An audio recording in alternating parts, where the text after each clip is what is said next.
Gawin mo naman to sa Oreo biscuit. Sobrang dali lang gawin at napakasimple lang ng ingredients na gagamitin. Perfect na pang merienda. At promise ko sa'yo, magugustuhan to ng mga bata. Kaya kung wala ka pang naiisip na pang merienda, aba, itry mo na rin to. So, paano nga ba to gawin or lutuin at ano nga ba yung mga ingredients na gagamitin natin dito? First, sa isang kaserola, maglalagay tayo ng 2 tablespoon ng butter, 2 tablespoon ng puting asukal, and to balance the taste, maglalagay lang din tayo ng 1 teaspoon ng asin. At sunod naman tayong maglalagay ng 1 cup of milk. Any brand will do at pwede naman po tayong gumamit ng evaporated milk. Sunod naman natin itong ilalagay sa kalan at papakuluan. At pag nag-start na pong kumulo, sunod naman tayong maglalagay ng 1 cup of all-purpose flour or harina. Sunod naman natin itong hahaluin hanggang sa mag-well combine lahat ng ingredients. At this point pala, nakabukas pa rin yung apoy. At ilagay nyo lang sa low heat. Pag napansin yung naging dough type na to, o parang ganito yung texture niya, patayin mo na ang apoy at iset aside muna.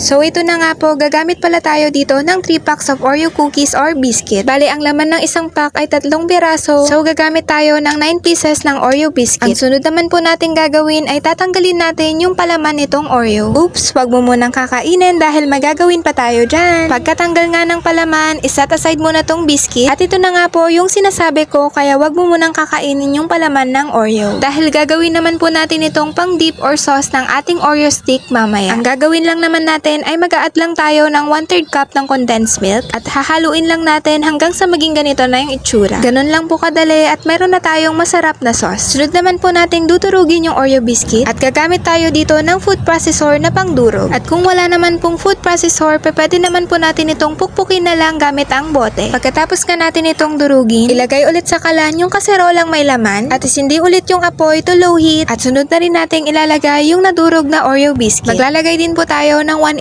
cup cocoa powder. I-mix lang natin ito saglit. At sunod naman po tayong maglalagay ng 2 medium egg. Yung isang itlog muna yung ilagay. Haluin lang din saglit. At ilalagay na rin natin yung isa pang itlog. Haluin lang natin ito ng haluin hanggang sa wala na tayong mapansin na itlog.